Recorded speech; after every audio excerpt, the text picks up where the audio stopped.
caos chegou à carteira de Putin. E agora o povo húngaro está marchando contra sua fonte de dinheiro perdida. Uma decisão massiva de um tribunal europeu declarou que sabotar a infraestrutura energética russa não é um crime, mas sim um ato de legítima defesa. Essa bomba jurídica significa que o oleoduto Drozhba, a última grande artéria de petróleo da Rússia para a Europa, agora é um alvo legítimo. É por isso que o aliado mais próximo de Putin na Europa, Viktor Orbán, está gritando que isso é uma ameaça terrorista. Mas é exatamente isso que os manifestantes húngaros desejam. Há alguns dias, centenas de milhares de cidadãos foram às ruas de Budapeste gritando: "Russos, vão para casa!"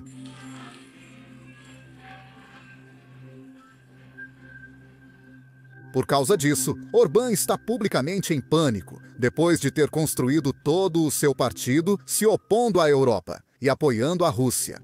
Agora parece que o povo húngaro quer tirá-lo do poder por sua traição. Frequentemente rotulado como pró-Rússia, Orbán criticou duramente a União Europeia em seu discurso. Bruxelas decidiu entrar em guerra. Os países pró-guerra já formaram a aliança de guerra, com elegância instintiva. Eles chamam de coalizão dos dispostos. Eles aceitam enviar outros para morrer. Não querem, fazem outros morrerem. Viktor Orbán frequentemente usa o veto da Hungria para bloquear negociações sobre a entrada da Ucrânia na União Europeia. Também se opõe ao envio de armas para Kiev e à imposição de sanções a Moscou. E se recusa a parar de comprar gás russo. O que você ouviu foi horrível, mas ainda está longe de quão ruim ele já disse. Em várias ocasiões, Orbán realmente culpou a Ucrânia pela invasão da Rússia, não Vladimir Putin. A União Europeia respondeu que, por essa lógica, ele culparia os húngaros pela invasão soviética de 1956. Isso nos leva perfeitamente ao comício que aconteceu há alguns dias, em 23 de outubro. Esse comício celebrava os protestos pró-democracia de 1956 na Hungria. Naquele período, o povo húngaro se rebelou espontaneamente após 10 anos de opressão soviética. Isso foi algo tão importante que, por um momento, até o Ocidente começou a acreditar que a cortina de ferro poderia ser rompida. A revolta começou em Budapeste, com centenas de milhares de estudantes e cidadãos marchando. As exigências deles eram simples. Eles queriam liberdade política, o fim do regime comunista de partido único e a retirada das tropas soviéticas. Aos poucos, o protesto foi crescendo cada vez mais. Ficou tão grande que o Partido Comunista no poder teve que ceder a algumas exigências. Devido ao protesto, nomearam o líder como primeiro-ministro. Imre Nagy era visto como reformista e foi primeiro-ministro apenas um ano atrás, mas perdeu o cargo por ser considerado liberal demais. É exatamente por isso que as pessoas queriam ele de volta. Assim que voltou a ser primeiro-ministro, ele anunciou o fim da polícia secreta e eleições livres. Mais importante, ele declarou a Hungria neutra e retirou o país do Pacto de Varsóvia, liderado pelos soviéticos. Para o Kremlin, porém, isso era uma ameaça existencial.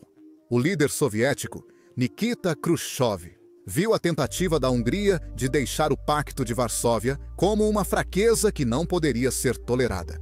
Por isso, em 4 de novembro de 1956, os soviéticos invadiram a Hungria.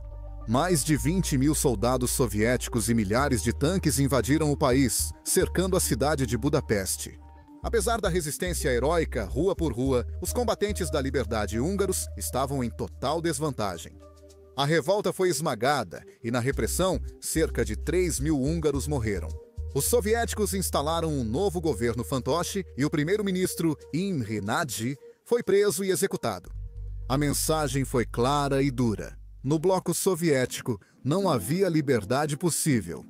20 mil húngaros tiveram que deixar seu país após isso. Esse foi um preço trágico pago por poucos dias de esperança. A memória de 1956 é a razão dos fortes gritos de "Russos, vão para casa" na Hungria atualmente. E é exatamente por isso que, para Viktor Orbán, esses gritos são um sinal de que seu governo está enfraquecendo. O líder dessa oposição política é Péter Magyar, um ex-integrante do governo e advogado que rompeu com o partido no poder. A ascensão de Magyar foi espetacular, tornando-se uma força política quase do dia para a noite. Os protestos que ele organiza são motivados pela raiva contra a corrupção, economia estagnada e principalmente pela oposição contínua de Orbán à política da União Europeia sobre a Ucrânia. Enquanto Orbán marcha sob a bandeira da paz e de não morrer pela Ucrânia, o grupo de Magyar liga abertamente a política de Orbán à própria tirania soviética contra a qual sua nação se rebelou em 1956. É só ouvir o discurso dele no comício de alguns dias atrás. Magyarok, que lutam pela pátria. Húngaros que sacrificaram suas vidas pela pátria e liberdade. Nós que neste dia estamos reunidos aqui, na Praça dos Heróis. Recebemos o destino. Para sermos dignos herdeiros. Esse destino agora é nosso, para honrar os heróis de 1956. Agora precisamos ficar unidos e depender uns dos outros para reunificar o país. Vamos reunificar esta nação. Mas, para Orbán, as más notícias não acabam aí. Desde o início da invasão russa, a Hungria tem sido um dos poucos países na Europa que se recusa a parar de comprar petróleo russo. Na verdade, a Hungria pagou a Putin dezenas de bilhões de dólares nos últimos 3 anos, que ele usou para matar civis ucranianos. Sempre que Orbán é questionado sobre isso, responde o mesmo. A Hungria é um país sem saída para o mar, então não tem outra escolha a não ser a Rússia. Ouça só. O presidente Zelensky pediu que pare de comprar petróleo russo e afirmou que apoia mais a Rússia do que os Estados Unidos da América. Qual sua resposta? Não posso mudar a geografia. Posso ser forte e mudar políticas, mas não a geografia. A Hungria não tem litoral, só possui oleodutos e precisa comprar petróleo da Rússia. A recusa de Orbán faz com que as novas sanções de Trump prejudiquem ainda mais a já fragilizada economia da Hungria. Devido às sanções, a Hungria pode ser sancionada se continuar comprando o petróleo russo que Orbán tanto gosta. E é exatamente por isso que Orbán está realmente correndo para Washington, enquanto eu gravo este vídeo, para tentar convencer Trump a dar-lhe uma exceção. Mas veja, essa desculpa húngara que Orbán vem usando pode não funcionar de verdade. A União Europeia ofereceu à Hungria opções para substituir o petróleo russo. A mais simples é obter o petróleo pelo mesmo preço, por uma rota mais curta via Croácia. A Comissão Europeia garante que pode suprir toda a demanda da Hungria, atualmente atendida pela Rússia. E é exatamente por isso que Orbán está em pânico, porque ele pode ver que os Estados Unidos realmente apoiam esse plano. Só ouça o que o embaixador dos Estados Unidos da América na OTAN disse esta manhã. Turquia e Eslováquia, que continuam comprando petróleo e gás russos, vão elaborar um plano e executar um plano para deixarem de depender do petróleo e gás russos. E, diferente de muitos vizinhos, a Hungria não fez planos nem tomou medidas ativas. Por isso, continuaremos trabalhando com eles e seus vizinhos, como a Croácia e outros países, que podem ajudá-los a se desvincular. E, claro, esse oleoduto provavelmente será desligado em breve também. Há muito planejamento para nossos amigos na Hungria e vamos ajudá-los. Como bons aliados, façam e executem esses planos para afastá-los do petróleo e gás russos. Agora, isso pode ser o menor dos problemas dele, porque mesmo que a Hungria queira, em breve eles podem não conseguir mais aquele petróleo russo. Isso está relacionado ao oleoduto Druzhba, que a Hungria usa para obter petróleo da Rússia. Para entender essa questão, precisamos voltar a 2022, quando alguém, cuja identidade desconhecemos, explodiu. Os gasodutos Nord Stream 1 e 2 foram feitos para levar gás natural da Rússia à Alemanha. No mês passado, promotores alemães emitiram um mandado de prisão para um ucraniano que vive na Polônia. Segundo promotores alemães, ele integrava uma equipe de 7 pessoas que atacou o gasoduto. Os promotores esperavam que os tribunais poloneses extraditassem essa pessoa para a Alemanha para julgamento. Bem, a decisão polonesa sobre essa questão foi um choque para todos, inclusive para a Hungria. Ouça o que o juiz disse você mesmo. Em outras palavras, a Ucrânia, enquanto for a Ucrânia e suas forças especiais. Em outras palavras, se fosse a Ucrânia e suas forças especiais, incluindo a pessoa que estava sendo procurada. Rudociągu wroga. que organizou uma missão armada para destruir o oleoduto do inimigo. Portanto, essas ações foram justificadas, racionais e justas. Racionais e justas. Agora, eu quero esclarecer uma coisa. O juiz não está dizendo que essa pessoa que está sendo acusada realmente realizou o ataque, porque, novamente, ainda não houve um julgamento e ele não foi considerado culpado. Mas o que o juiz está realmente dizendo é que, mesmo que ele tenha realizado o ataque, isso seria completamente justificado. Diante da situação, a Rússia invade a Ucrânia e, obviamente, a Ucrânia não tem obrigação de proteger bens russos. Agora, com base nesse argumento, o juiz rejeitou o pedido alemão de extradição e os promotores poloneses também confirmaram que não vão recorrer da decisão do juiz. Agora, o vice-primeiro-ministro da Polônia tem uma maneira muito melhor de explicar tudo isso do que eu jamais conseguiria. Então, dê uma olhada no que ele disse. Quando um agressor estrangeiro está bombardeando seu país, você pode legitimamente revidar, sabotando a capacidade do agressor de financiar a guerra. Isso é legítima defesa. E só uma observação rápida, o vice-primeiro-ministro polonês, Radoslaw Siekierski, está rapidamente se tornando um dos meus políticos favoritos, não só na Polônia, mas no mundo inteiro. Ele fala muito bem e é muito carismático.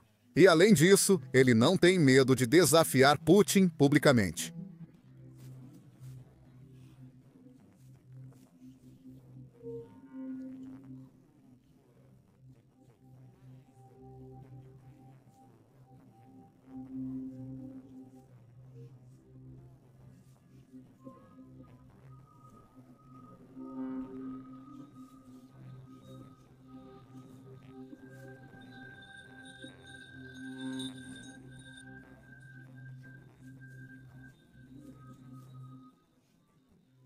Essas guerras coloniais costumam durar cerca de uma década. Elas só terminam quando o agressor conclui que não pode vencer. E geralmente elas são encerradas por uma equipe diferente daquela que as iniciou. Uau, então você está falando de muitos anos, dependendo se começou em 2014 ou 2022. Você fala sobre possível mudança de regime na Rússia. Bem, se você olhar para a história da Rússia, a Rússia perdeu muitas guerras. A Guerra da Crimeia, a Guerra Russo-Japonesa, foi derrotada na Primeira Guerra Mundial. Perdeu a invasão da Polônia em 1920 do Afeganistão e a Guerra Fria. E todas elas têm uma coisa em comum. Só depois da guerra é que houve reformas na Rússia. E, na verdade, as reformas só acontecem depois de uma guerra perdida. Perder esta guerra para a Rússia não seria ruim só para a Ucrânia e Europa, mas também para a própria Rússia. E em quase todos esses casos, houve mudança de regime na Rússia. Após a Guerra Russo-Japonesa, que terminou graças ao presidente dos Estados Unidos, Teddy Roosevelt. Com o Tratado de Portsmouth, Nicolau II ganhou mais 12 anos. Voltando ao assunto, essa mensagem também foi confirmada de forma poética pelo primeiro-ministro polonês. Dá uma olhada. O problema com o Nord Stream não é que ele foi explodido. O problema é que ele foi construído.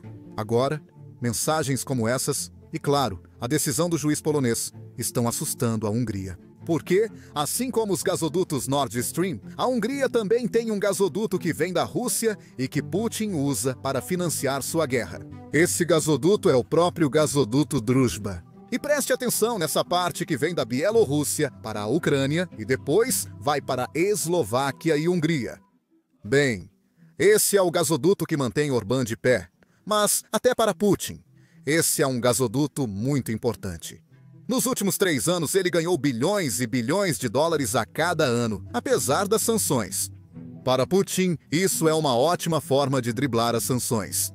Agora, quando vi esse mapa pela primeira vez há alguns meses, minha primeira pergunta foi: por que a Ucrânia simplesmente não corta essa parte que passa pela Ucrânia? Bem, a resposta na verdade é meio simples. A Ucrânia não quer irritar a União Europeia, então a Ucrânia espera que a União Europeia lhes dê permissão para cortar o fornecimento. E a União Europeia tentou aprovar várias legislações, basicamente para fazer isso. Mas é sempre o veto da Hungria que continua bloqueando os planos de fechar esse oleoduto. Agora, com o novo veredito polonês, os oficiais húngaros estão preocupados em manter o oleoduto funcionando. Veja a reação do ministro das Relações Exteriores da Hungria, especialmente para quem não conhece o Twitter. O primeiro tweet veio do primeiro-ministro polonês, que disse que os tribunais negaram o pedido de extradição. A isso, o ministro das Relações Exteriores da Hungria responde dizendo escandaloso. Segundo a Polônia, se não gosta de uma infraestrutura na Europa, basta explodi-la. Assim, eles autorizam previamente ataques terroristas na Europa. A Polônia não apenas libertou, mas está celebrando um terrorista. Foi nisso que o Estado de Direito europeu se transformou. Minha mensagem ao ministro das Relações Exteriores da Hungria é simples. Se ele odeia terroristas, poderia impedir seu premier de visitar um no Kremlin. Mas só para esclarecer isso mais uma vez, caso o ministro das Relações Exteriores da Hungria esteja assistindo a este vídeo, o juiz polonês não está dizendo que você pode explodir tudo. Ele afirma que, se alguém invadir seu país, você pode atacar as finanças deles. Isso é legítima defesa. Só para esclarecer, caso o ministro das Relações Exteriores da Hungria não saiba, o ataque não ocorreu em solo polonês. O Nord Stream foi explodido em águas internacionais. A Ucrânia e os cidadãos ucranianos estão totalmente dentro de seus direitos ao fazer isso. Não estou dizendo que esse cara fez isso, mas se fez, é compreensível. E também, não sou advogado nem nada do tipo, então não vou debater a legalidade de tudo isso. Moralmente, a Rússia mata crianças ucranianas em jardins de infância. Temos isso em vídeo. A Rússia ataca apartamentos e lares de idosos ucranianos. Eu acho totalmente justo que a Ucrânia elimine qualquer coisa que a Rússia esteja usando para financiar esses mísseis e financiar esses drones. E adivinha, as eleições húngaras são em 6 meses? Acredito que Orbán e seu ministro das Relações Exteriores vão se surpreender ao ver que até os húngaros concordam comigo. É isso por hoje. Inscreva-se aqui embaixo e até o próximo vídeo.